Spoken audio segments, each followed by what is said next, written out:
everyone. My name is Elizabeth, and I'm here to speak to you about social media's growing impact on our lives.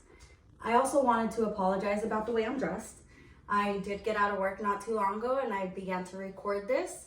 I also want to apologize about my audience. So I only have one live person because the other one is actually recording. So this is my son, and then meet our dolls. Now, I will begin talking about social media and the effect of it on our lives.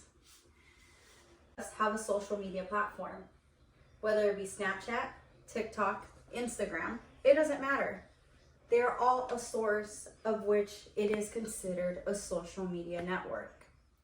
In 2005, the American Psychology Association said that only 5% of adults said that they use social media. Now, according to research done in 2019, more than 70% of American adults use social media. When I was a kid, there was really no social media that I remember because I was young. Social media now has become so acceptable that my 10-year-old has a TikTok. My 12-year-old has a Snapchat.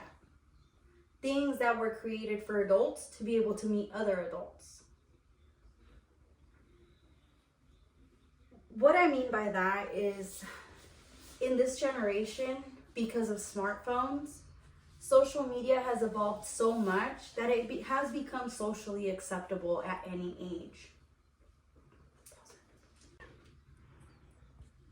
Depending on many cultural beliefs, it is also stated that there is a lot of disassociation between people. What they mean by that is that we no longer spend time with people.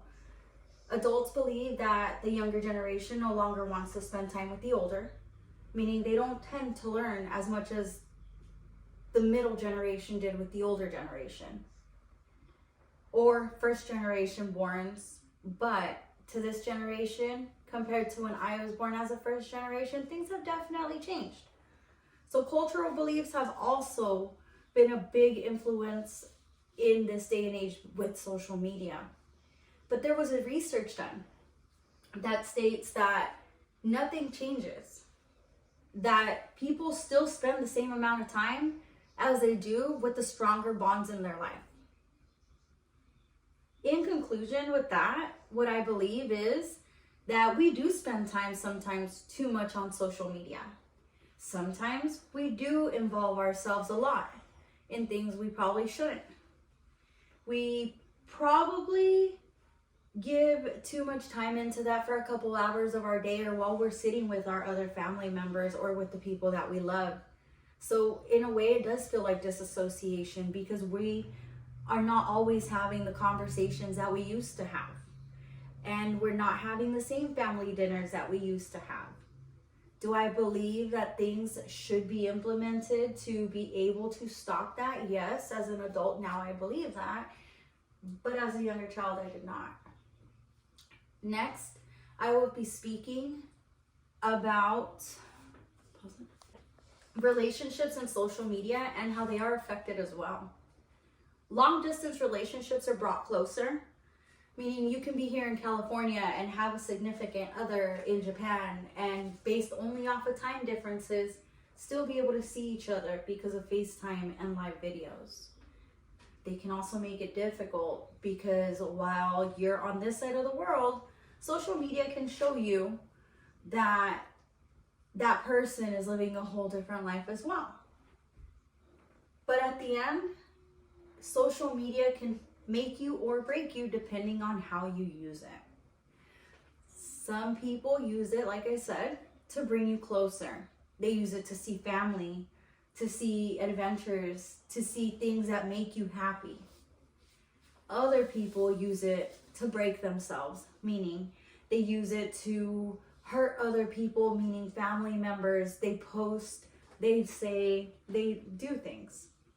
Can we avoid them? Yes, we definitely can, because these are just hurtful things that are influenced by the social media trends that are posted by other people about how much you can hurt other people's feelings, or they're based off of saying hurtful things. that can hurt also other people's feelings, that will bring very bad consequences that we no longer think about. In conclusion to this full first main topic, I just want to say that the next one is a lot of importance as well. My second main point is teens and social media. When I was a teenager, I remember that's when Facebook started being a thing.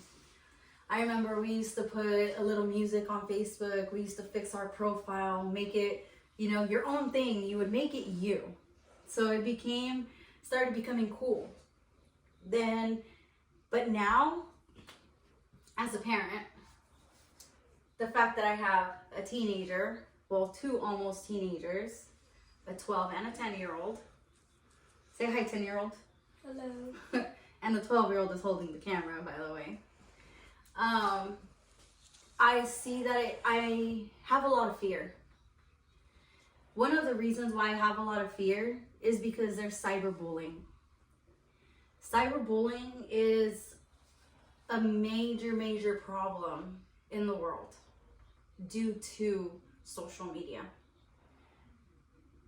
Other people will go on social media and will talk about people's sexual preference or the way that they look. They will talk about how their weight might not be acceptable, or how the way they're dressed might not also be acceptable. Sad to say, a lot of these things could be avoided by not doing that. A lot of these things can lead to death and self-harm. Little do those other peers know, or people know, that these are dangerous things. I have had a lot of people in my life self-harm themselves, and I've also had a lot of people in my life commit suicide.